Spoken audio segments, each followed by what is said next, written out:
A graça e a paz do Senhor Jesus. Meu nome é Fábio Cortes, do Ministério Cristão Gileade, e este é o projeto Gotas de Conhecimento. E hoje nós vamos falar sobre a Quaresma. Não há outro como tu. Muitas pessoas têm dúvidas sobre o que pode ou não fazer durante o período da Quaresma. Eu só posso comer carne ou eu não posso comer carne? Só posso comer peixe? Onde está escrito isso na Bíblia? Vamos descobrir? Vem comigo! Só tu és Deus, tu és. A primeira coisa a saber é que a Quaresma não é uma ordenança, um mandamento bíblico, uma ordem que Jesus tenha dado aos seus seguidores. A Quaresma é um costume religioso instituído pela Igreja durante a Idade Média, aquele período de tempo em que o cristianismo se tornou religião oficial do Estado, lá pelo século IV. Antes de subir aos céus, Jesus nos deixou apenas duas ordenanças, o batismo e a ceia. Você sabe o que é ordenança?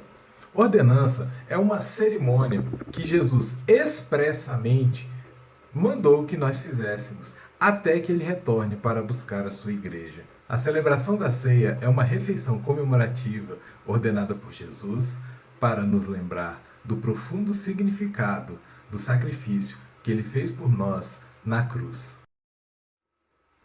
A ceia é um memorial de que Jesus morreu para nos salvar de nossos pecados e um memorial de que ele retornará à terra para buscar todos os remidos.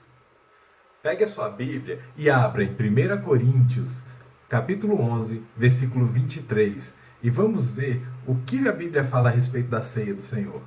Pois recebi do Senhor o que também entreguei a vocês, que o Senhor Jesus, na noite que foi traído, tomou o pão e, tendo dado graças, partiu e disse: Isto é o meu corpo que é dado em favor de vocês. Façam isso em memória de mim. Da mesma forma, depois da ceia, tomou o cálice e disse: Este é o cálice da nova aliança do meu sangue. Façam isso sempre que o beberem em memória de mim. Porque sempre que comerem deste pão e beberem deste cálice, vocês anunciam a morte do Senhor até que venha. Glória a Deus. Toda vez que nós celebramos o corpo e o sangue de Jesus na ceia do Senhor, nós estamos anunciando que ele morreu por nossos pecados e que retornará para buscar a sua igreja. Então, o cristão, quando celebra a ceia do Senhor, ele está celebrando a Páscoa.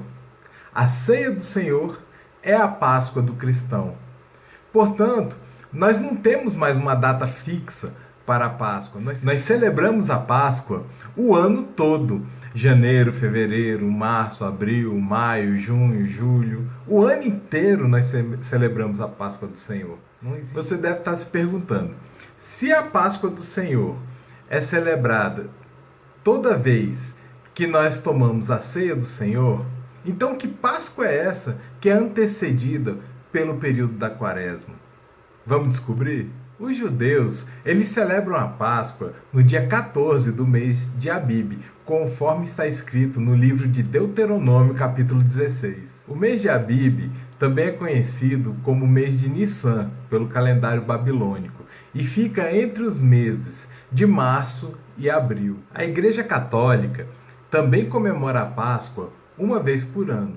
Foi no ano de 325 d.C., durante o Concílio de Nicéia, que a Igreja Católica estabeleceu o cômputos, que é o cálculo que ela faz para descobrir qual vai ser o domingo de Páscoa. Que dia, qual domingo do ano que vai cair o domingo de Páscoa. A Páscoa Católica é celebrada no primeiro domingo, após a primeira lua cheia do equinócio de primavera no hemisfério norte. Você sabe o que é equinócio? Pesquisa aí, depois você me fala, tá bom?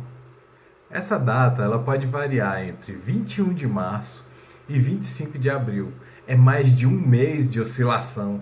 É a partir da fixação da data da Páscoa, com base no cômputos, que se determina diversos outros dias de celebração, como por exemplo, o Domingo de Ramos, que é 7 dias antes da celebração da Páscoa. A história registra inúmeros concílios e decretos papais que tinham por objetivo fixar a data da Páscoa. Mas foi somente no século VIII que se chegou ao cálculo da Páscoa da forma que conhecemos hoje. Mas o que tudo isso que nós falamos até agora interessa para o tema do nosso estudo, que é a Quaresma. É porque a partir da data de fixação da Páscoa pela Igreja Romana é que estabelecemos o período da Quaresma. Lembra que a Quaresma é o intervalo de 40 dias entre o Carnaval e a Páscoa? Na última videoaula, nós aprendemos um pouco sobre a história do Carnaval. Chamavam a terça de Carnaval como Terça-feira Gorda, por causa dos excessos cometidos nessa festa. Era como um adeus à carne, já que no dia seguinte é a quarta-feira de cinzas, a quarta-feira do arrependimento, o dia que começa a Quaresma. Era tudo calculado.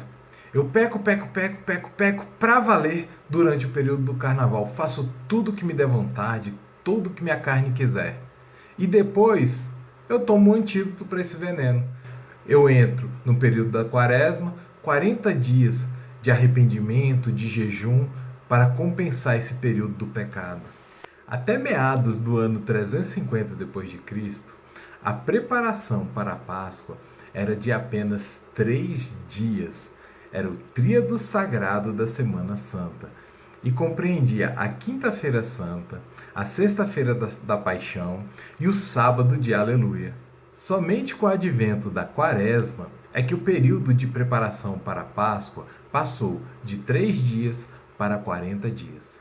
O tempo da Quaresma compreende 6 domingos e vai desde a quarta-feira de cinzas até a Quinta-feira Santa. A Quaresma é praticada pela Igreja Católica Romana, pela Católica Ortodoxa, pela Igreja Anglicana e pela Igreja Luterana. Mas e aí? O que esses cristãos praticam durante o período da Quaresma? O que eles têm que fazer? Quais são suas obrigações? Durante os 40 dias da Quaresma, os fiéis devem se abster de comer carne vermelha e de praticar atos considerados excessivos ou prazerosos. Nesse período, fazem penitência, se dedicam à oração e fazem obras de caridade, como a campanha da fraternidade realizada pelos católicos todos os anos. Observe que a Quaresma é um costume formulado pela religião. Não se trata de uma ordenança bíblica. Em nenhum lugar da Bíblia está instituída a Quaresma. Em nenhum lugar da Palavra de Deus se proíbe o consumo de carne com o intuito de purificar o pecador do seu pecado. A Bíblia é clara ao afirmar que somente o sangue de Jesus nos purifica de todos os pecados e que somente o sacrifício de Jesus na cruz do Calvário tem o poder de nos purificar de nossos pecados. E qualquer ato, qualquer atitude do homem nesse sentido não passa de religiosidade, não passa de costumes religiosos que não têm o poder de nos purificar. Em 1 João, capítulo 1, versículo 7, está escrito: Se, porém, andarmos na luz, como ele está na luz, temos comunhão com os outros, e o sangue de Jesus, seu Filho, nos purifica de todo pecado.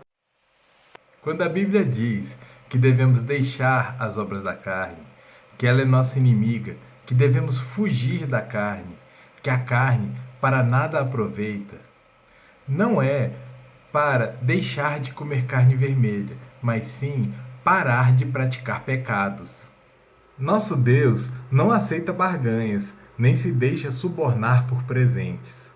Ele não tem prazer em sacrifícios tolos. Samuel, porém, respondeu: Acaso tem o Senhor tanto prazer em holocaustos e em sacrifícios, quanto em que se obedeça a sua palavra? A obediência é melhor do que o sacrifício, e a submissão é melhor do que a gordura de carneiros.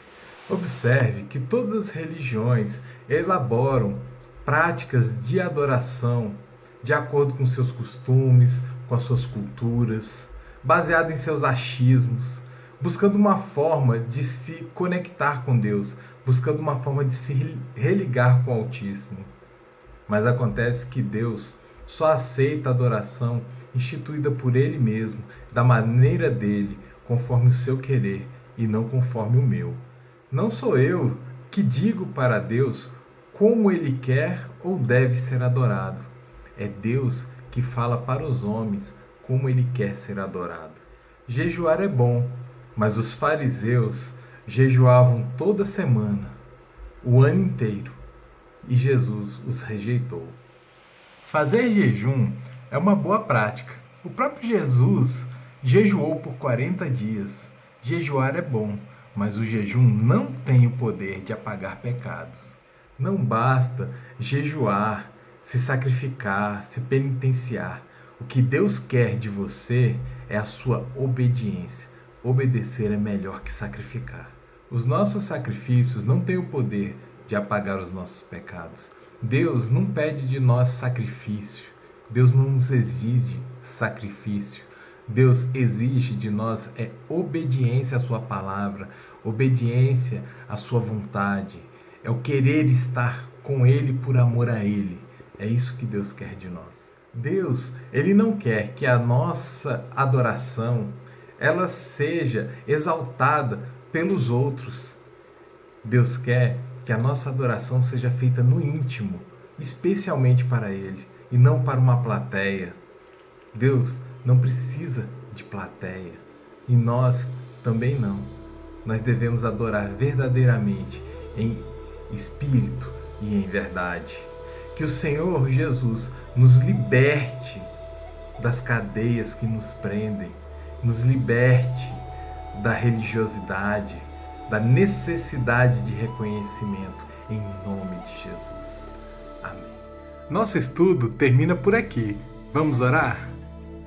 Senhor Deus, muito obrigado pela oportunidade de estudar a Tua Palavra e aprender mais de Ti. Muito obrigado pelo Teu amor, pelo Teu cuidado, que possamos aplicar em nossos corações e na nossa vida tudo que aprendemos na Tua Palavra. Muito obrigado por tudo que o Senhor tem feito em nossas vidas, por todos os livramentos e por todos os ensinamentos, em nome de Jesus. Amém. Deus te abençoe. Aguardo você em nosso próximo estudo. Só Tu és Deus, Tu és o maior. Tu reinas sobre terra e céus. Só Tu és Deus.